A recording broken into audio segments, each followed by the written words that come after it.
This is the Good Neighbor Podcast, the place where local businesses and neighbors come together. Here's your host, Joe Longo. Welcome to the Good Neighbor Podcast. Are you in need of music therapy or some DIR floor time? Well, we have you covered. And today I have the pleasure of introducing you to our good neighbor, Antoinette Morrison of Back Mountain Music Therapy and the Heyward Rooms, LLC. Antoinette, thank you so much for joining us today. How are you doing? Great. Thank you. Thank you very much for inviting me. Yeah, I'm so happy to have this conversation. I am a music lover and very intrigued with all things music. So I'm sure we'll have a great conversation. Can you tell us a little bit about Back Mountain music therapy? Sure. We there's two of us right now, therapists working here, and we are a non-behavioral. We work non-behaviorally. We work developmentally. That's the DIR floor time part, and we see children. The youngest one we've ever seen so far is 18 months, and the oldest one we have currently is 85. So we see individuals of various ages and have various things going on. And how did you get into this business? When I was in school, I played piano for everything since I was 5, and when I decided to go to college, I didn't want to perform, I didn't want to teach. Someone said music therapy, and I think the more I got into it and the more I found my particular path within music therapy, the more interested I became. I took some time off, about 14 years, to raise my kids, but in that time, a lot of the schools and different things I'd done and been involved in informed me a lot. And that kind of directed me a little bit more into this DIR floor time, developmental music therapy. Can you tell us, and I'm sure it's very broad, but what is music therapy? It's the use of music. I'm going to give you a very general term, or a very general definition. It's the use of music to help people express, feel, motivate, regulate. The way we work here is it's mostly live music, and it's mostly improvisational music therapy. Interesting. And what are some things, I guess, that someone would seek out music therapy for? We have a lot of individuals here with emotional regulation problems, issues with acquiring speech or language communication. We have kids on the spectrum. We have kids here with ADHD. I guess if I were going to pull it down into a nutshell, a lot of developmental or regulation issues here. And I think because we're non-behavioral, if some of the other experiences that they have had aren't working, most guardians kind of understand why it's not working. And then I don't know that they're actually seeking music therapy per se, but I think our website talks a lot about what we do and how we do it.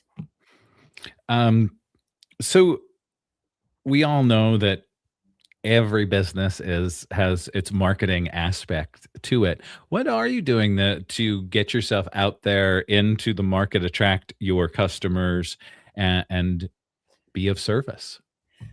I think somewhere around 2010, I saw there were no music therapy jobs, and people had a big misunderstanding of what it was, and I saw things that weren't working. So I developed a website. I'm very not technically talented, so thank God for technically talented kids. Yep. And then I start writing about what we do And what I was saying, I didn't mention anything in particular, anybody or anything in particular, but what I saw and why I thought it wasn't working. And I think mostly through the website, people have found us. And then more recently, I think people are talking to one another now a little bit more. Have you ever thought about having your own podcast and sharing your knowledge in this kind of way? I guess I guess the technology makes me wince a little bit. Oh, we have to embrace it. I mean, it just keeps going, doesn't it? That's true. Everywhere we look, there's something new and somewhere new that we could possibly be. So when you're not working, what are you doing for fun? Well, I still spend a lot of time with family. We have some parents are getting older, and there's some caretaking that needs to be done. So I love walking, love reading. I still play the piano once in a while for myself. Just once in a while. Come on, we have to get back on the keys. Well, Joe, when you're playing it 12 hours a day, sometimes you need a break. Right. You're right. I also teach yoga, and I was just having this conversation that, before you become a yoga teacher, you're always practicing yoga.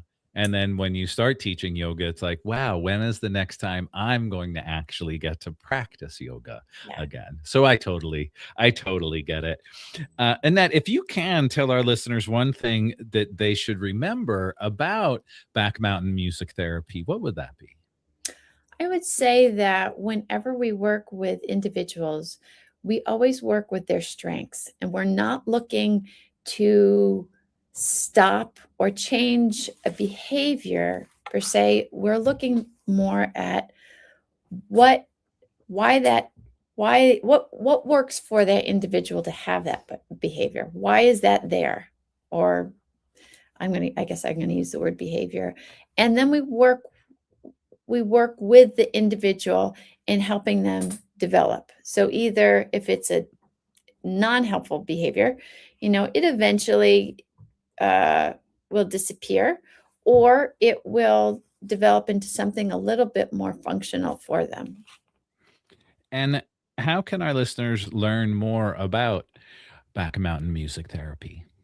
You can visit our website at www.backmountmusictherapy, or I often take calls where I just am on the phone for quite a while, giving parents, guardians information about, what I'm hearing from them and how we work here.